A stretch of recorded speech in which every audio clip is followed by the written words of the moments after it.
Colaboración en radio de Luis Soriano Peregrina. Tema cuando la corrupción pone en riesgo la vida. Los derechos humanos en Informe 907. Bueno, como todos los miércoles, mi compañero amigo Luis Soriano con temas de derechos humanos, a quien abrazo con mucho afecto. Luis, ¿cómo te va? Buena mañana. Hola, Toño, muy buenos días. Acá andamos pendientes y presentes contigo. ¿Qué tienes para poner en la mesa esta mañana de discusión, análisis? Pues, Toño, hoy me gustaría regresar a la serie que traíamos de anticorrupción y derechos humanos que habíamos dejado en pausa por diversos temas de actualidad que se vieron estas últimas semanas. El último tema que compartimos fue el de la corrupción de la confianza, cuando aparentar capacidad se vuelven más rentables que tenerlas. En esta ocasión, platicábamos de cómo la corrupción no solo desvía recursos públicos, sino también destruye la confianza en las instituciones. Hoy quisiera continuar esa reflexión con un tema que considero igualmente importante. ¿Qué te parece que hablemos de cuando la corrupción pone en riesgo la vida? Perfecto. Por favor, adelante. Sí, pues verás, Toño, cuando escuchamos la palabra corrupción, casi siempre pensamos en dinero, pensamos en desvío de recursos, sobornos, contratos irregulares, enriquecimiento ilícito. Todo eso existe y es grave, pero creo que hay una pregunta todavía más importante, es ¿qué pasa después de ese acto de corrupción?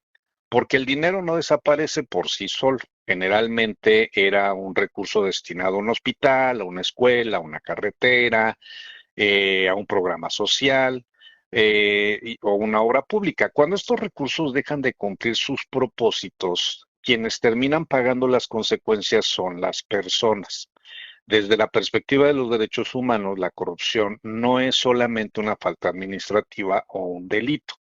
Es un fenómeno que puede impedir que el Estado cumpla con su obligación de respetar, proteger, garantizar y promover los derechos fundamentales. Un hospital no tiene medicamentos porque alguien decidió desviar el presupuesto, una carretera construida con materiales de menor calidad para generar un beneficio indebido, una escuela con daños estructurales porque nadie supervisó correctamente la obra, incluso un sistema de protección civil que no cuenta con el equipo necesario porque los recursos nunca llegaron o fueron desviados. En todos estos casos, la corrupción deja de ser un problema administrativo o financiero y se convierte en un problema que puede poner en riesgo la vida, la salud, la seguridad y la dignidad de las personas. Y aquí hay algo muy importante, Toño. Muchas veces las consecuencias no son inmediatas. La corrupción suele actuar de manera silenciosa desde una firma irregular que desvía un recurso para un fin distinto de aquel al que estaba destinado, hasta la orden de dejar pasar un trámite que no cumple con los requisitos legales. Al principio parece que no ocurre nada. Sin embargo, con el paso del tiempo, esas decisiones se acumulan y terminan provocando accidentes, enfermedades, desastres naturales, bueno, desastres más bien, que pudieron evitarse o servicios públicos incapaces de responder cuando la ciudadanía más los necesita. Y es ahí donde comprendemos que la corrupción no solo cuesta dinero, puede costar oportunidades, derechos y en los casos más graves poner en riesgo la vida de las personas. Por eso, cada vez más existe un mayor consenso de que la corrupción también debe de analizarse desde la perspectiva de los derechos humanos. Porque cuando el Estado pierde capacidad para prestar servicios públicos de calidad, quienes se ven afectados sus derechos son las personas, especialmente aquellas que se encuentran en una situación de muchísima mayor vulnerabilidad. Y me gustaría hacer una presión acá. No toda deficiencia gubernamental es consecuencia de la corrupción. Existen, obviamente, problemas derivados de la falta de recursos, de errores de planeación o de circunstancias extraordinarias. Pero cuando un abuso de poder, un conflicto de interés, un acto de corrupción o el uso indebido de recursos públicos agrava esos problemas o impide que el Estado responda adecuadamente, entonces sí estamos hablando de una afectación que trasciende lo administrativo, que alcanza el ámbito de los derechos humanos. Por eso el verdadero costo de la corrupción no puede medirse únicamente en pesos y centavos, también debe de medirse en tratamientos médicos, en oportunidades educativas, en víctimas que no obtuvieron justicia. Y aquí retomo el programa anterior. Decíamos que una de las formas más peligrosas de corrupción era aparentar capacidades cuando en realidad no se tiene, porque cuando una persona llega a un cargo público por influencia, recomendación o intereses particulares y no por mérito, preparación o experiencia, las decisiones que tome puede afectar a miles de personas. La confianza pública no puede construirse sobre las apariencias, debe construirse sobre la integridad, la capacidad, la responsabilidad. Cuando eso no ocurre, las consecuencias dejan de ser solamente políticas o administrativas y terminan afectando la vida cotidiana de las personas. Por eso combatir la corrupción no significa únicamente investigar y sancionar a quienes actúan fuera de la ley. Significa también prevenir, fortalecer controles internos, profesionalizar el servicio y pues obviamente transparentar las decisiones, rendir cuentas, construir instituciones que sean capaces de evitar estos daños. La mejor política anticorrupción no es la que más castiga, es la que logra prevenir que la corrupción ocurra y con ello proteger obviamente la vida, la dignidad y los derechos de las personas. Toño, mientras sigamos viendo la corrupción únicamente como un asunto de dinero, estaremos observando solo una parte del problema.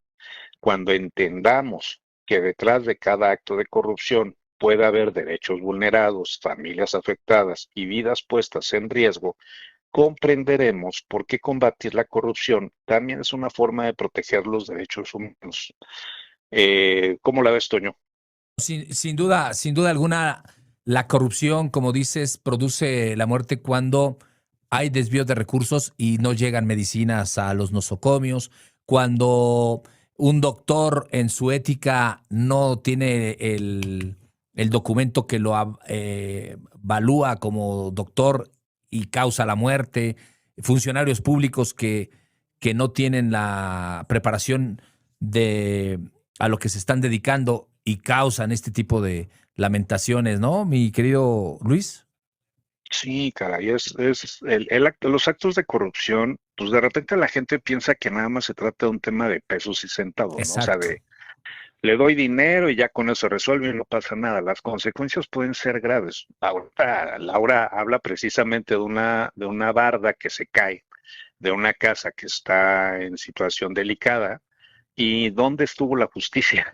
Ese acto se pudo haber prevenido. O Exacto. sea, desde el principio se debería haber evitado ese tipo de situaciones, porque también los procedimientos o los procesos o los sistemas de justicia pueden terminar siendo corruptos. Y corruptos significa que no se atienden a tiempo, que no se generan las medidas cautelares en su momento, etcétera. Y eso pues también provoca el accidente o provoca la muerte o provoca cualquier situación de esta naturaleza. Digo, ejemplos claros, pues, todas las noticias que ustedes dan en los noticieros, ¿no? Ok, o sea, la omisión también es corrupción. Claro, porque al final del día, la persona que no tiene la capacidad de identificar esto y que está en esos cargos, haciendo lo que tendría que hacer algún especialista, ellos no detectan la gente que no sabe, que no entiende estos temas, no entiende de las acciones que pueden realizar para prevenir este tipo de fenómenos, ¿no? Y entonces eso es corrupción, que era lo que Exacto. la última plática que hablábamos de esto sucedía, ¿no? Exacto, completamente de acuerdo. ¿Cómo rematas tu participación de esta mañana, Luis? Pues que ahorita que vienen los procesos, que ya se acercan los procesos de selección de quienes pueden llegar a ser los candidatos, pues elijan a gente capaz, no vayan a irse por la línea de andar eligiendo a influencers que solamente revictimizan, violentan derechos humanos, sino que elijan gente que realmente represente a los sectores de la sociedad, a los grupos vulnerables, y no solamente influencers que nada más piensen que les van a dar votos, porque mayor afectación van a tener los partidos políticos cuando llegan estas personas al poder que el beneficio que tuvieron de los pocos votos que pudieron haber sumado con esto. Pues ahí hay varios ejemplos muy claros a nivel nacional y a nivel local de personas que no tendrían que estar en el poder y que han estado y han repetido y ahora quieren seguir y esas son las personas que no tienen que seguir, ¿no? Porque son las que nos afectan y eso también es corrupción, Toño. Completamente de acuerdo contigo, Luis. Luis Soriano, ¿dónde te vemos y leemos? En mis redes sociales, Luis Soriano BC, ahí me encuentran en TikTok, Instagram, Facebook, YouTube, etcétera. Ahí subimos todos los contenidos y pues acá las aportaciones que tenemos contigo, Toño. Muchísimas gracias, Luis. Nos escuchamos el próximo miércoles. Te abrazo con afecto. Abrazo fuerte, Toño, a todos, a ti y a tu auditorio. Gracias. 3 minutos después de las 8 de la mañana. Regreso.